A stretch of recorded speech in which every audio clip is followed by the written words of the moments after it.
Hello everyone, સ્વાગત છે તમારું આપની યુટ્યુબ ચેનલ ડીવી હેલ્થ હબ પર। આજના સમયની ભાગદોડ ભરી લાઈફસ્ટાઈલમાં લોકોનું જીવન દિવસે ને દિવસે 5G ની સ્પીડે બદલાઈ રહ્યું છે અને જીવન તો બદલાઈ જ રહ્યું છે, એની સાથે સાથે લોકોની ખાવા પીવાની આદતો, રહેણી કરણીમાં પણ ઘણો બદલાવ આવી રહ્યો છે। અને આજે લોકોને ખાવાની એટલી બધી ક્રેવિંગ થતી હોય છે, ખાવાનો એટલો બધો શોખ થતો હોય છે અને આ ખાવાની આદતમાં આજે આપણે જોઈ રહ્યા છીએ કે ઓફિસમાં હોય અથવા તો દોસ્તો સાથે મૂવી જોવા ગયા હોઈએ અથવા તો કોઈ પાર્ટીઝમાં હોઈએ, કોઈ ફંક્શનમાં ગયા હોઈએ તો થાળીની અંદર પેકેટ્સ ફૂડ, ચિપ્સ અને ફ્રાય કરેલી વસ્તુ એટલે કે પ્રોસેસ ફૂડ વધારે પ્રમાણમાં હોય છે જ। એવી કોઈ થાળી નથી હોતી કે એની અંદર બધાને એ લેવાનું પસંદ ના હોય। એટલે આજે આપણી લાઈફસ્ટાઈલ એવી તરફ જઈ રહી છે કે આપણે કંઈ પણ ખાવાનું વિચારીએ છીએ તો સીધું આપણને પહેલા તો ચિપ્સ, ફ્રેન્ચ ફ્રાઈઝ અને ફાસ્ટ ફૂડ દેખાય છે, પછી જ આપણી નજર બીજા ઉપર જાય છે। શું તમને ખબર છે આ બધી જ વસ્તુ ખાવાથી આપણને ઘણા બધા ફાયદા થાય છે? ચોંકી ગયા ને વાત સાંભળીને? તમને એવું થતું હશે કે આ તો મેડમ પાગલ થઈ ગયા છે, આ ખાવાથી વળી ફાયદો થોડો થાય? તમને મારી આ બોલવાની બાબત પરથી ખ્યાલ આવી જ ગયો છે। તમને પણ ખબર છે કે આ બધી વસ્તુ આપણા માટે હેલ્ધી છે કે અનહેલ્ધી, પણ આપણે આ બધી વસ્તુ ખાઈએ છીએ તો એક સર્વે પ્રમાણે, WHO પ્રમાણે કહેવું છે કે આ બધી જ વસ્તુઓ લાંબા ગાળે આપણને બહુ મોટું નુકસાન કરે છે। આપણને ડાયાબિટીસનો શિકાર બનાવી દે છે, આપણા અંદર ડાયાબિટીસ ઘર કરી જાય છે અને એની સાથે સાથે આપણું ડાયજેશન વીક થઈ જાય છે અને મોટાપાનો શિકાર થઈ જઈએ છીએ આપણે, અને એની સાથે સાથે આપણા હાર્ટ રિલેટેડ પ્રોબ્લેમો વધી જાય છે। તો આ બધા પેકેટ ફૂડ્સ છે, ચિપ્સ છે, એ લાંબા ગાળે આપણા શરીરની અંદર એવી બધી વસ્તુઓ લઈને આવે છે કે આપણને એનો અંદાજ નથી આવતો। આજે આપણે નોર્મલ વસ્તુ, ટેસ્ટી અને એટલી સરસ આંખોને જોવી ગમે એવી આપણે ખાઈ લઈએ છીએ, પણ એ જ વસ્તુ આવનારા સમયની અંદર આપણને ઘણું બધું મોટું નુકસાન કરાવે છે। તો આપણે જ વિચારવું જોઈએ કે આ વસ્તુ આપણે ખાવી જોઈએ કે ના ખાવી જોઈએ। હવે ઘણી બધી વખતે એવું થાય છે કે આજની લાઈફસ્ટાઈલ એવી થઈ ગઈ છે, લોકો સ્ટ્રેસમાં રહેતા હોય એટલે એમને ખાવાનું ક્રેવિંગ થાય, કેમ કે ઘણા બધા લોકોને એવું થાય સ્ટ્રેસ હોય એટલે આપણને કંઈક ને કંઈક ખાયા કરતા હોઈએ છીએ। અમુક લોકો સ્ટ્રેસમાં હોય તો ખાતા જ નથી એટલે એમનું ક્રેવિંગ વધી જતું હોય છે અને આવા ક્રેવિંગના સમયે જ એ અનહેલ્ધી વસ્તુઓ ખાઈ લેતા હોય છે।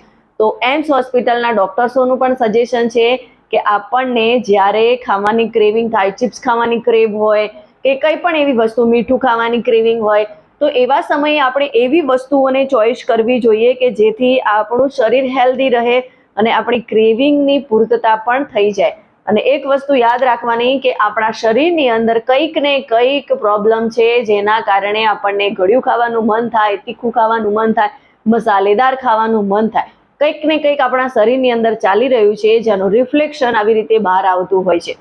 તો આ બધા જ માટે એક બેસ્ટ ઓપ્શન છે કે આપણે શું કરવું જોઈએ, કેવા નાસ્તા ખાવા જોઈએ, એની હું આજે તમને થોડી ટિપ્સ આપવાની છું, થોડી માહિતી આપવાની છું કે આપણે જ્યારે ક્રેવિંગ થાય ખાવાનું ત્યારે આપણે એવી વસ્તુની ચોઈસ કરવી જોઈએ કે જેથી આપણે પણ હેલ્ધી રહીએ અને આપણું ફેમિલી પણ ખુશ રહે, કેમ કે આપણે હેલ્ધી હોઈશું તો આપણું ફેમિલી હેલ્ધી જ રહેવાનું છે, ખુશ રહેવાનું છે।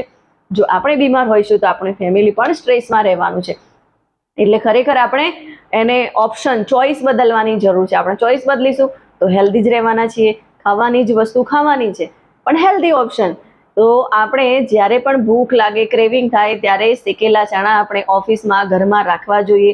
શેકેલા ચણાની અંદર પ્રોટીન ભરપૂર માત્રામાં હોય છે, આપણી માંસપેશીઓ માટે, હાર્ટ માટે, લીવર માટે, ટોટલી આપણા હેલ્થ માટે ખૂબ જ ફાયદાકારક છે। લાંબા સમય સુધી આપણને ભૂખ નથી લાગવા દેતું, પેટ ભરેલું રહે છે કેમ કે ફાઈબર વધારે હોય છે। ચણા ખાવાથી આપણે પાણી પણ વધારે પીએ છીએ એટલે આપણી ભૂખની પૂર્તતા પૂરી થઈ જાય છે। એરપોર્ટ્સ પોપકોર્ન આ પણ હેલ્ધી ઓપ્શન છે કેમ કે હોલ આવે છે અને એની અંદર ફાઈબર ભરપૂર પ્રમાણમાં છે। આ વસ્તુ આપણે લેવી છે તો માત્ર શરત એટલી છે કે આર્ટિફિશિયલ અંદર કોઈ પણ ફ્લેવર ઉમેરેલી ના હોવી જોઈએ, કેમ કે ઘણા બધા અલગ અલગ ફ્લેવરના પોપકોર્ન મળતા હોય છે, અલગ અલગ ફ્લેવરના ચણા પણ મળતા હોય છે। આપણે સિમ્પલ સાદા ચણા અને સાદા જ પોપકોર્ન ખાવાના છે જેથી આપણને ટ્રબલ ના રહે। એની સાથે સાથે આપણી પાસે બેસ્ટ ઓપ્શન છે ડ્રાય ફ્રૂટ્સ અને નટ્સ. ડ્રાય ફ્રૂટ્સ અને નટ્સ આપણા બ્રેઇન માટે, લીવર માટે ખૂબ જ ફાયદાકારક છે. એની અંદર સારા પ્રમાણમાં ન્યુટ્રિયન્ટ હોય છે, એટલે અને ઓમેગા 3 પણ રહેલું હોય છે, જે આપણા બ્રેન અને હાર્ટને હેલ્ધી રાખે છે. એટલે આપણે બદામ, અખરોટ અને થોડા કાજુ આનો પણ યુઝ કરી શકીએ છીએ. આને પણ આપણે ઓફિસમાં કે ઘરમાં રાખી શકીએ છીએ. પછી બીજી વસ્તુ છે કે સીડ્સ, અમુક પ્રકારના બીજ જે છે એ આપણા માટે ખૂબ જ ફાયદાકારક છે, જેમ કે કોળાના બીજ, તરબૂચના બીજ, સનફ્લાવરના બીજ, અળસીના બીજ અને આ બધા જે બીજ છે એને પણ આપણે રોસ્ટ કરીને મુખવાસના રૂપમાં લઈ શકીએ છીએ. આની અંદર રહેલું ઓમેગા 3 ફેટી એસિડ આપણા હાર્ટને હેલ્ધી બનાવે છે, આપણા બ્રેનને હેલ્ધી બનાવે છે, સાથે સાથે આપણી સ્કિન અને હેરને પણ સારા રાખવામાં હેલ્પ કરે છે. તો આપણે આનો પણ યુઝ કરી શકીએ છીએ. અને ફ્રૂટ્સ અને વેજીટેબલ્સની સ્ટીકી આવે છે, તો ફ્રૂટ અને વેજીટેબલ્સના સ્ટિક્સ આપણે યુઝ કરી શકીએ છીએ.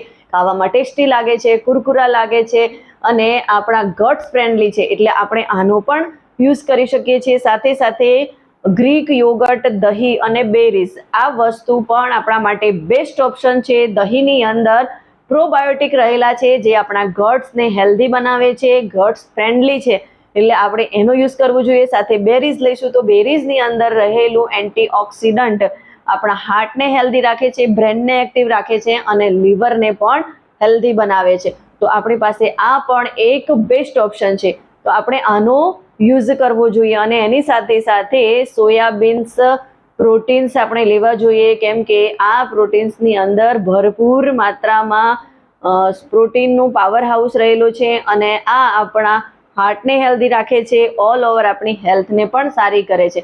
તો આ રીતે આપણે જ્યારે પણ આપણને કોઈ પણ પ્રકારનું ક્રેવિંગ થાય, વારે વારે ભૂખ લાગતી હોય, તો એને સંતોષવા માટે આપણે ઓપ્શન બદલવાની જરૂર છે. ખાવાનું તો આપણે છે જ, પણ આપણે ઓપ્શન ચેન્જ કરવાનું છે કે આની જગ્યાએ આ, એટલે કે આપણે ચોઈસ બદલીશું તો આપણી હેલ્થ પણ બદલાશે.